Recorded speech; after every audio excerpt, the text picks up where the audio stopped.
Alors, bonsoir et bienvenue à la séance extraordinaire du budget révisé du 3 février 2025, 19h30. Donc, je procède officiellement à l'ouverture de la séance. J'aurais besoin de quelqu'un pour proposer l'adoption de l'ordre du jour. Vincent Raymond. Merci. Le point 3, présentation du budget 2025 corrigé. Monsieur Ennis. Oui, peut-être prendre le micro pour la présentation que je vais partager. Le micro 1, 2, 3. C'est un micro qui fonctionne. Je suis certain que.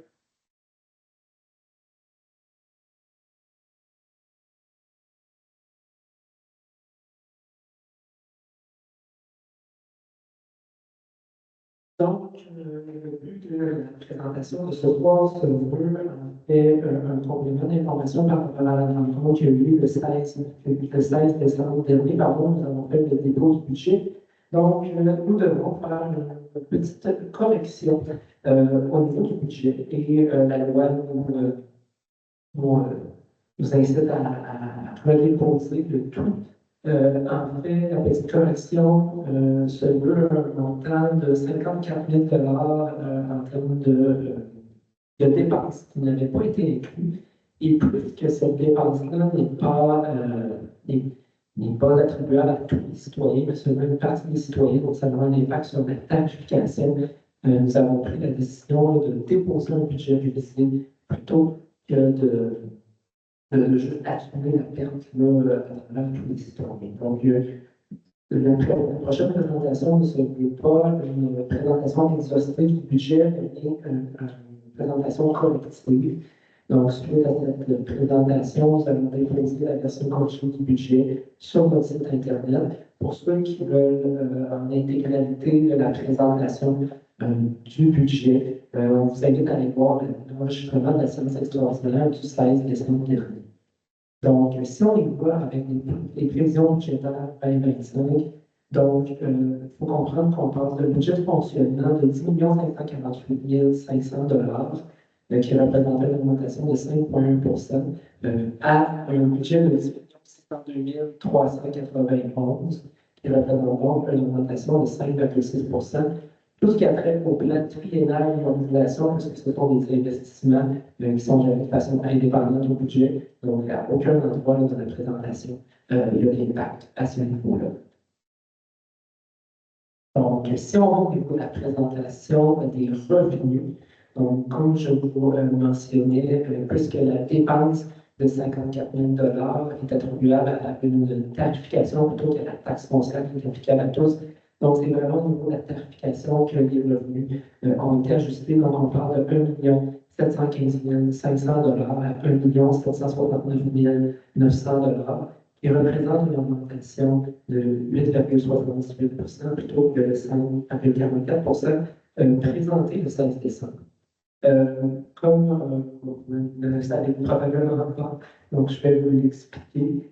Au niveau de la tarification, en fait, c'est dur d'arriver à un montant pile de 54 000 Donc, qu'est-ce qu'on fait, c'est qu'on joue avec les chiffres pour arriver au montant le plus près possible.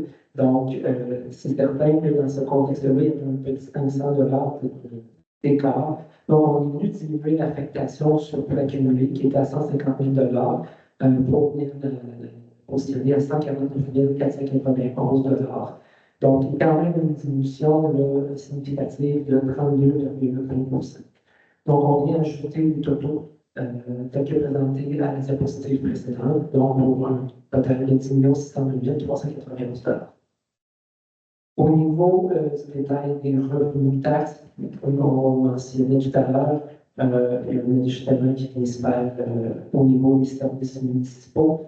Donc, 54 000 est attribuable au maintien résiduel. Donc, c'est pour ça qu'on passe d'un budget 2025 de 574 300. 574 300 à 628 700 et les totaux qui viennent s'ajuster.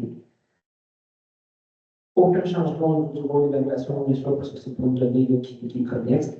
Au niveau des taux de taxes et tarifications, donc ce que ça vient créer pour les citoyens, plutôt qu'un montant de 174 au niveau de la taxation, de la tarification pardon, des matières résiduelles qui est présenté au budget 2025 du 16 décembre dernier. Le montant réel est plutôt de 190 et 50 sous. Donc, ça représente par rapport à 2024 une augmentation de 2,50. Donc, au niveau des taxes foncières, donc sur la valeur foncière de résidence, ça n'a pas d'impact. On viendra juste parler de la tarification. Si on regarde en détail un exemple de compte de taxes, donc on voit là, au niveau de la matière recyclable, on passe d'une tarification de 41 à une tarification de 57,50. Donc, ce qui vient apporter pardon, le total des tarifications à 618,50 sous plutôt que les 608 présentés le 16 décembre dernier.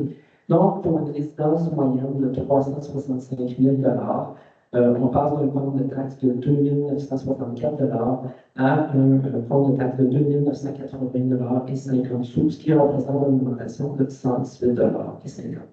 Du côté d'une résidence sans aqueduc, sans égout, donc encore là évalué à 365 000 on parle d'une augmentation du compte de taxe de 80 et 50 plutôt que le 64 présenté le 7 décembre. Donc, si on regarde au niveau des dépenses totales, on a présenté les revenus jusqu'à maintenant. Donc, on vient de présenter la dépense qui vient se mettre dans le pourcentage du milieu. Donc, le 54 000 supplémentaires s'y trouve. Vous fait passer de montant de 1 197 800 à un montant de 1 251 829 Et bien sûr, les totaux qui en découlent sont ajustés.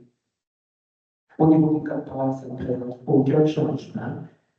Et au niveau des immobilisations non plus, donc, comme je vous disais, au niveau du plan triennal d'immobilisation, c'est vraiment les investissements qui sont traités de façon indépendante. Donc, c'est vraiment ce qui vient être modifié dans notre budget. Donc, comme je le rappelle, nous tenions à faire une version révisée pour s'assurer que la tarification était bien appliquée à tous les résidents plutôt que de prendre cette dépense-là, donc plus de 54 000 et de l'appliquer sur le taux foncier. Donc, tout le monde se serait trouvé à payer. Donc, on trouvait plus juste de traiter ça de cette façon-là. Donc, ça fait d'autres voies à la merci.